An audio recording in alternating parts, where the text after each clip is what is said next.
Hello and welcome to PFF Wire. I'm Doug Kyed, joined by Brad Spielberger. Brad, how are we doing today?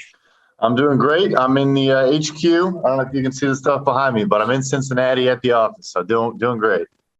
It's always nice to be in the office, although I've actually, exclusive news here, I've still never been in the office yet. So I'm assuming it's nice to be in the office. Next time.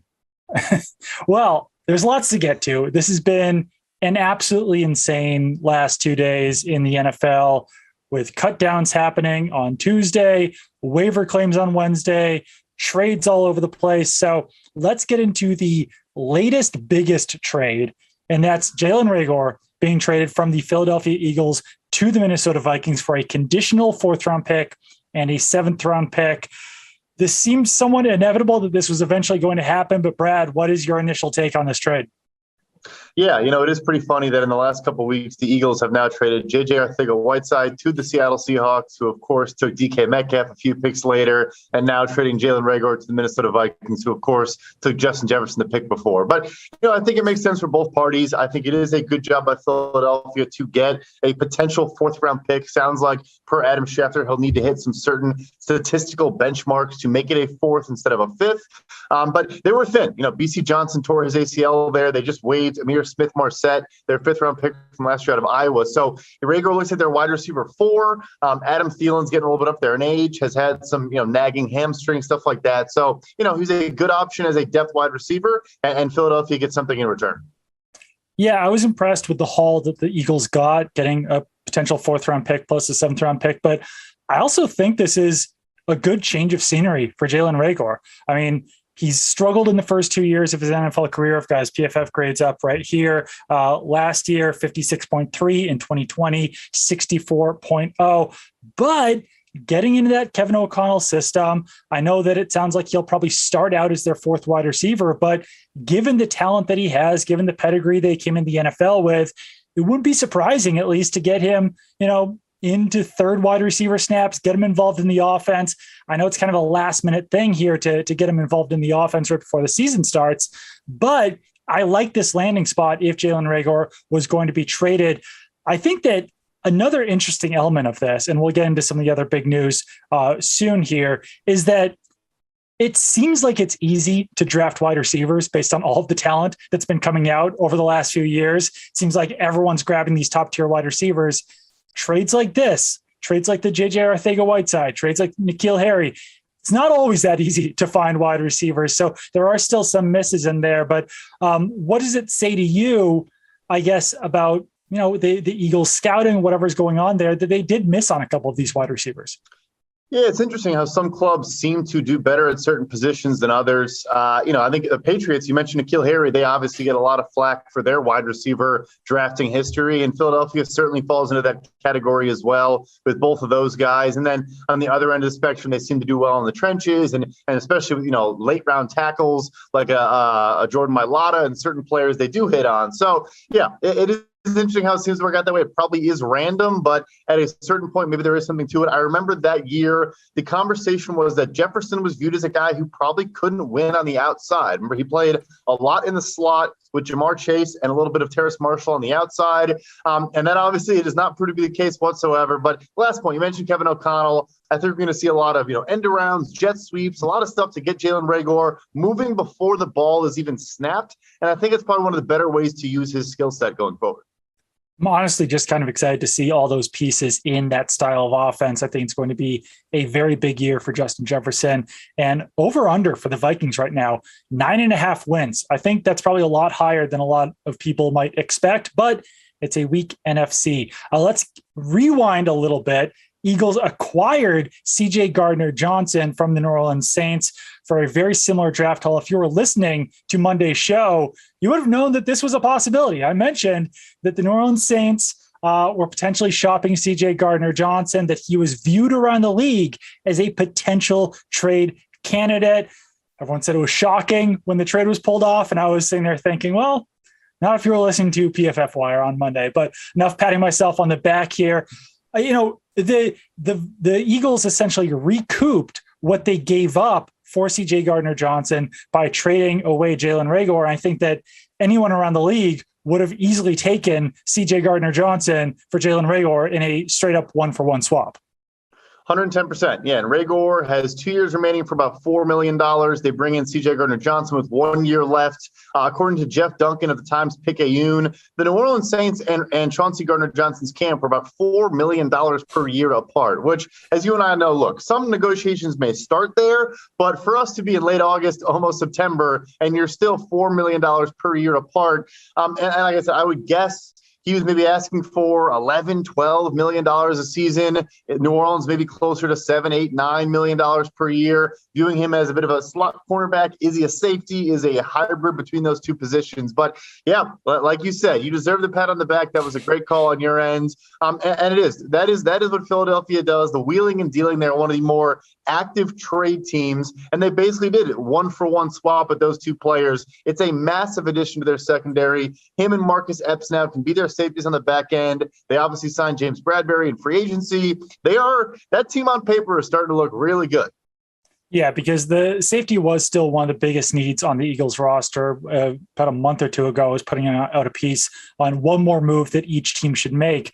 Obviously, I didn't pick CJ Gardner-Johnson for them, but I did give them one of those kind of hybrid cornerback / safeties in that piece. So this makes a lot of sense that they would want a guy like CJ Gardner-Johnson. The contract is interesting because now, he wanted a new contract from the Saints. Our buddy Nick Underhill had reported that for New Orleans Football, that he was actually sitting out of some contact drills because he did want a new deal. Not sure if that gets done right away now with the Eagles, but the money factor of, like you said, is he a slot? Is he a safety? Safeties right now are getting a lot more money than slot cornerbacks, which is somewhat interesting because I would actually say that there's probably more safety talent in the NFL right now than there is slot cornerback talent. So I've been waiting for those slot cornerback deals to meet some of these other contracts around the defensive side of the ball, and it just hasn't hit that point yet. So I can see, usually it is, like you said, very rare for teams to be $4 million off. But in this case, it almost does make sense because it's like, well, what position does he play? Is he going to be on the field for every down? And I actually think that if he does play more safety with the Eagles, that might help him contractually if he does hit free agency next year.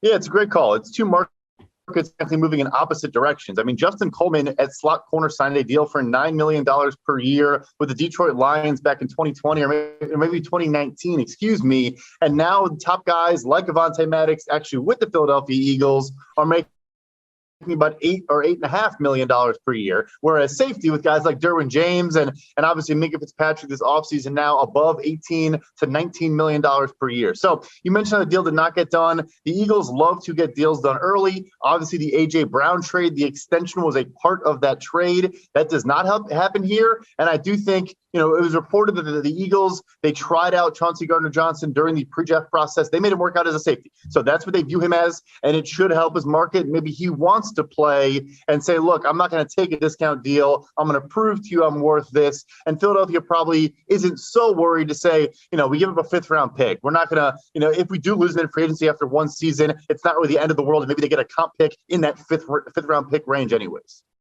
Definitely. One of the other fascinating storylines over the last 2 days is that, not to pat myself on the back again, but in a piece last week that was potential surprise cuts and trades around the NFL, I identified Alex Leatherwood. And a lot of people expected that the Raiders could at least trade Alex Leatherwood. That didn't even wind up happening. And they had to just straight up waive Alex Leatherwood, a 2021 first-round pick from their team. Only not shocking just because it's a new regime there with the Las Vegas Raiders, no longer John Gruden and Mike Mayock. Now it's Josh McDaniels and Dave Ziegler. And when that happens, usually you do see a little bit of an overhaul of the roster. But this was fascinating to me on a number of different levels. We can get into many of them here. First of all, the Bears, obviously, you would assume that Alex Leatherwood was shopped to the Bears. Why do you think the Bears are willing to claim Alex Leatherwood on waivers, but weren't willing to give up even the slightest bit for him in a trade, because they still now have to take on that 3-year, $6 million fully guaranteed contract? Yeah, I think, and that's why, because we saw players that are probably not as talented and not viewed in the same light as an Alex Leatherwood that did get traded for, future 7th-round pick swaps or whatever the case may be. But like you said, that $5.9 million in fully guaranteed money is the hindrance and why that did not, ultimately materialize. And I think Chicago, too, this new regime really values draft picks. Ryan Poles traded down 4 times on day 3 this year alone, specifically targeting actually a lot of offensive linemen. So he now has 2 top 40 picks from the 2021 draft class at tackle, and Leatherwood and Tevin Jenkins presumably going to battle out for that right guard spot. Maybe they would try to put Leatherwood back at right tackle. He graded out for us as about a 30 at right tackle and a 53 at right guard last year. So, a little bit better at guard. I think a lot of analysts projected him more on the inside, but nevertheless, they take the risk there. There certainly is risk involved, but I think not having to give up a draft pick on top of it is how you justify it. And Chicago has over $100 million in projected 2023 cap space, about double the next highest team. Yeah, I think that's really what makes it work for the Chicago Bears, is that they did have so much cap space and they can inherit this risk by not trading for him, instead claiming him. But they also, they kind of bailed out the Raiders on this deal, because if Leatherwood wasn't claimed, then the Raiders would have been on the hook for, I think, $5 million subtracted from their cap. I think it was $4 or $5 million. Now, by the Bears claiming Leatherwood instead, they're only hit with about $1 million in dead cap space. They actually saved some money in this regard. So Bears did the Raiders a pretty big favor by claiming Leatherwood, not allowing him to go unclaimed and then signing him to a new deal. So that was just another fascinating element of this, is that I think a lot of people were wondering what the Raiders were doing when they did waive Alex Leatherwood, thinking they would have to take on all that dead cap. And it actually wound up kind of working out for them in the long run here. It definitely was a favor. Also, there's a ton of connections. I put this out earlier, but the Bears offensive line coach, Chris Morgan, used to work with Tom Cable, who was the Raiders offensive line coach last season. They worked together in Seattle. The Bears assistant offensive line coach worked with the Raiders last season as their tight ends coach. And then finally, a longtime Bears employee, their assistant director of player personnel, Champ Kelly, is now the assistant GM with Las Vegas. So I'm sure they had a lot of conversations. I'm sure they're hoping to see that tweet we usually get from a guy like a Field Yates that says, a couple other teams also put in claims. I'm sure the Bears want to see that. But on the other side of the token, the counter argument you'd make was it's a 3-year deal, right? They could have, let's say he clears waivers, they sign him to a 1-year deal. If he works out as they're hoping he will, he would then go back to the table for more money for that second and third season. So it's kind of a balancing act. There is risk, but I think they're hoping with all the familiarity they have, they clearly see something and think there's a project in order. Alex Leatherwood, definitely, I'd say the most surprising or most notable cut from Tuesday. But another one was O.J. Howard. He was also mentioned in my potential trade or cuts piece, and he took a visit with the Cincinnati Bengals this morning. So you kind of nailed that right away on a piece that you wrote this morning. Yeah, so once you predicted every single cut across the NFL, I tried to then go ahead and project where they could potentially land. I think O.J. Howard, like you said, about $3.2 million in guaranteed money, so a surprise cut, no question, but struggled behind Dawson Knox and Tommy Sweeney and some of those guys in Buffalo. Cincinnati lost C.J. Uzomah to free agency. They did bring in Hayden Hurst, so they're gathering, former first-round draft picks. But I think they need to add more with him and Drew Sample in tow.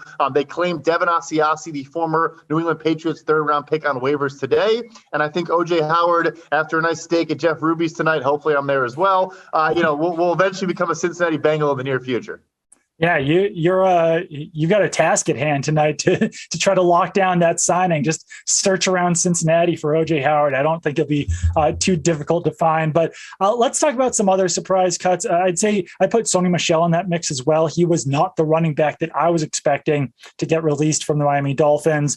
Myles Gaskin was actually playing much deeper into preseason games. Gaskin was the one who was identified by some people around the NFL who was a potential surprise cut, wound up being Sony Michel, and he almost immediately signed with the Los Angeles Chargers all summer. Everyone was wondering who's going to be the Chargers' number 2 running back. Is it going to be, Larry Roundtree? Is it going to be Joshua Kelly? Is it going to be Isaiah Spiller? So looking at this point, it's probably going to be Sony Michel. So that might have actually worked out for Sony Michel to get cut, where he probably wasn't going to get a lot of playing time for the Miami Dolphins. Now he's got a pretty good role at hand with the Los Angeles Chargers. Any other surprise cuts around the NFL that really kind of shocked you? Yeah, I mean, maybe shocked is a strong word, but I do think Tyler Johnson with the Tampa Bay Buccaneers, I think working against him there is when you have Julio Jones as your wide receiver 4, which is a crazy thing to even say out loud, the rest of the guys on that depth chart need to play special teams. And Tyler Johnson does not do that, but he's a big-bodied guy, about 6'2", over 200 pounds, has shown flashes, has had some issues with drops, and we both know Tom Brady does not tolerate that. But I think a solid pickup for the Houston Texans. Obviously had some familiarity with the Buccaneers front office and Houston's front office with New England Patriots ties. But I think somewhat of a surprise. I do not think Buccaneers writers saw that coming. And I think an important claim for the Houston Texans, who do not have a lot of depth. They have Brandon Cooks, and Nico Collins as a good 1-2 punch, but lacking depth. I think that was a big addition for them this past week. One other one, not the sexiest name out there, but Justin Bethel. Don't think a lot of people expected the Patriots to release Justin Bethel. They instead kept Brendan Schooler as a special teams player. But Justin Bethel, I'd say that when he was released, some people thought, okay, maybe this is just a temporary maneuver where they'll release him, put Tyquan Thornton on injured reserve or Tom Montgomery on injured reserve, then bring back Justin Bethel. Bethel kind of released a statement on Instagram that hinted that might not be happening and that this might be more of a permanent move. So we'll see what happens here in the next few days there between the Patriots and Justin Bethel, who's still one of the better special teams players around the NFL. Bad news on the cornerback side for two AFC East teams who are expected to be very competitive this year. Tre'Davious White and Byron Jones, Bills cornerback Tre'Davious White, Miami Dolphins cornerback Byron Jones, both starting the season on PUP reserve. That means they must miss the first 4 games of the season. I just wanted to go through the schedules for the Dolphins and the Bills real quick, because obviously that's pretty pertinent information right now.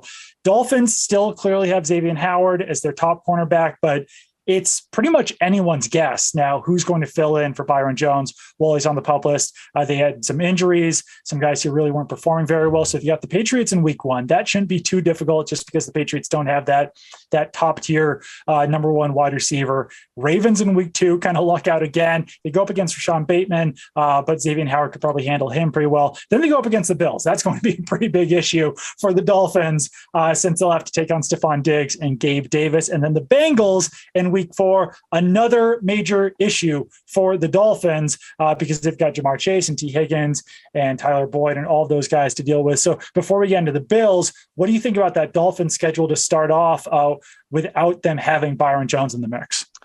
That is a tough slate. That's a great shout to go ahead and look at those games. I mean, this year there's no margin for error in the AFC. If you want to be a wild card team in the AFC, every single game on your schedule matters, and that is a tough slate. And yes, like you said, they can probably scheme around it, but in a man-heavy cover system with Josh Boyer, you're relying on those corners. That's why they have Xavier Howard and Byron Jones on that defense. Like Noah Igbenogany, their recent first-round pick, has not performed well in the slot or outside. So what they do there to replace him will be interesting. Those are some big games to not have one of the better lockdown corners in the NFL in Byron Jones. Now let's get into the Bills. Like I said, without Tre'Davious White, I think this is an even bigger issue for the Bills than it is for the Dolphins. Obviously, the Bills, I'd say, still have the more talented roster, but they're not built as well to make up for this loss of Tre'Davious White because they've got Kaiir Elam in there, just not a lot of other names at that cornerback spot. So they've got the Rams in week 1. That's going to be an issue with Cooper Kupp and Allen Robinson. They've got the Titans in week 2. That's a lot easier. We'll see what Robert Woods looks like coming off that torn ACL. Miami Dolphins in week 3, and that's in Miami. So that's Jalen Waddle, that's Tyreek Hill, Cedric Wilson, all those wide receivers, and then the Ravens in week 4. So both teams go up against the Ravens. The teams face off against each other. The Bills have the Rams to deal with. The Dolphins have the Bengals to deal with. But so the question here, I think, is who does this impact more and who has the bigger advantage in that week 3 matchup between the Bills and the Dolphins? I would say that the Dolphins, since it is in Miami, since they do still have Xavier Howard, probably built a little bit better for that specific matchup without those top cornerbacks.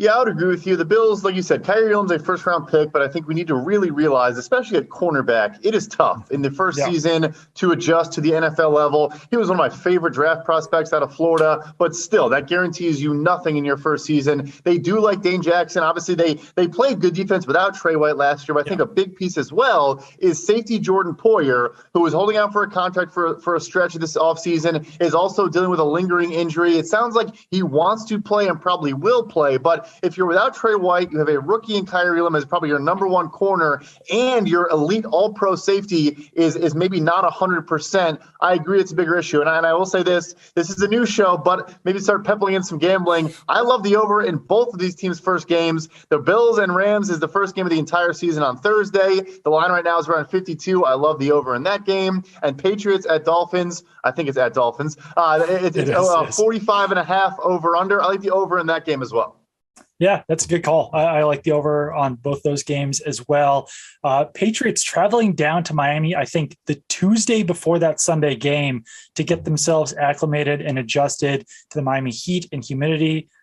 Interesting. I'm not sure if it's necessary because I'm sitting in a very hot office right now with no air conditioning about 10 miles away from Foxborough. But yeah, get a little road trip out there, some team bonding, head down to Miami for a few days. Not the worst idea for the Patriots. Let's talk about one of the maybe underreported storylines out there, and that's that Darren Waller now finally has a new agent. He went the last 5 days without an agent. You have to wait 5 days between firing your agents, hiring a new one. He has signed on with Drew Rosenhaus. And I think that, this is probably a good sign. It was certainly a good sign today because Darren Waller was back on the practice field, but I think it's also a good sign for the two parties to finally get a deal done and get Darren Waller paid like he deserves as one of the top tight ends in the NFL. Yeah, no question about it. And you put in your rumor roundup how maybe his hamstring would feel a little bit better after he got new representation, and perhaps there was some progress and headway on a deal that looks to be the case. Some great medicine there. I do think with Drew Rosenhaus, obviously reps more players than anyone in the NFL as a singular agent. He gets deals done. I think sometimes you can nitpick maybe the exact details or the values of his deals. And does he, could there be some backloading in this Darren Waller contract?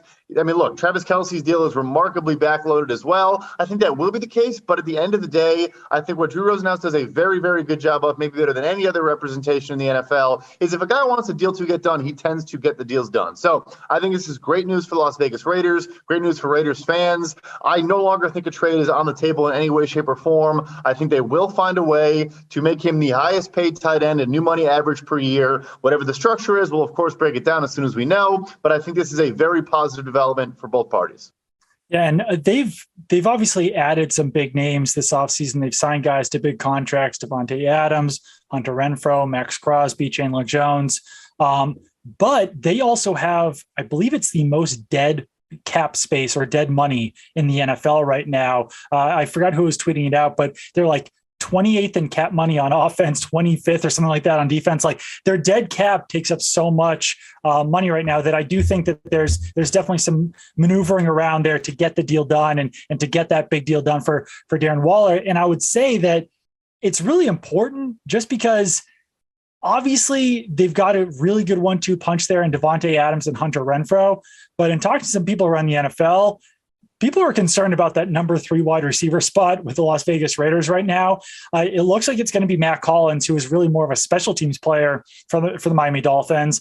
Other guys in there, Tyron Johnson, who's kind of kicked around the NFL, DJ Turner. They've got Foster Moreau at tight end. But they really need Darren Waller to be in that offense for it to run as well as everyone thinks it's going to be this season, because they've also obviously got some issues on their offensive line. They've got some other holes on their roster, but it's really paramount that they get Darren Waller in that offense so that they can compete in the AFC West this season. Yeah, they recently traded a recent third round pick, Bryan Edwards, to the Atlanta Falcons. So, like you said, a lot of that depth is gone. They are 6th in dead cap, which is still not great. They're not first, but it's still not a good spot to be. Like you said, the Bears did them a big favor in taking on Alex Leatherwood, so there's no more dead cap there, or much less so. But yeah, their depth is a concern. I think on defense as well, with the trading of Trayvon Mullen, another trade in the last couple of days to the Arizona Cardinals, their outside cornerback depth is a little bit suspect as well.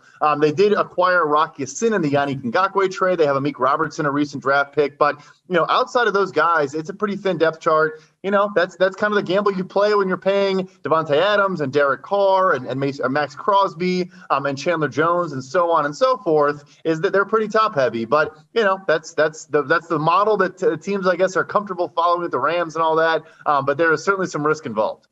Yeah, I'm curious to see what happens with Nate Hobbs this season as well. He was graded as a really good slot cornerback last year as a rookie out of Illinois. Seems like there's a potential that he could play a little bit more outside this year as well. But if they're going to be in a nickel set most of the time, that probably makes the most sense to keep him in the slot, let other guys play on the outside and let him play to his strength. But it's pretty rare to see a team turn over a roster as much as the Raiders have this year, even with a new regime in place. I mean, I look at the Chargers last year with Brandon Staley, and they kind of waited a year to turn over that defense.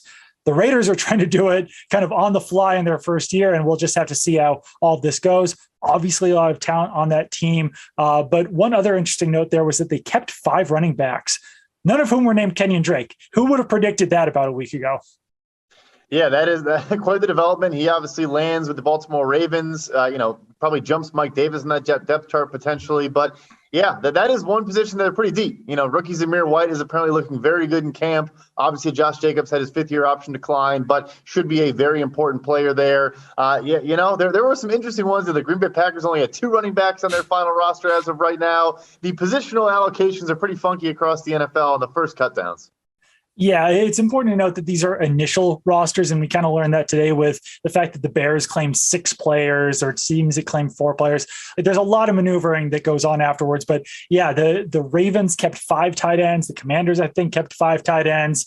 It's interesting to see how teams deal with these first days of their new roster before they waive players, before they put players on IR, before they sign players to practice squads. Few teams out there with only 1 quarterback on their 53-man roster as well. The Bengals and the Dallas Cowboys with just 1 quarterback right now. Obviously, that will change at some point, but it's a good sign that there's going to be plenty of news over the next few weeks, even before the season officially begins. So keep it on PFF.com for all of your news and analysis. Sign up for PFF Plus. You can still get a free trial for a week. Test out PFF before you commit to it for $79.99 a year. You can also download the PFF app, brand new, fantastic app for betting, for fantasy, to consume all the content that we're putting out article-wise. And big news, this is now a podcast. I should have mentioned that off the top. Big miss by me. So go to Apple, go to Spotify. If you don't like watching us on YouTube, then download PFF Wire on Apple and Spotify. Follow Brad on Twitter at PFF_Brad. Follow me on Twitter at Doug Kyed. And we will be back with you again next week.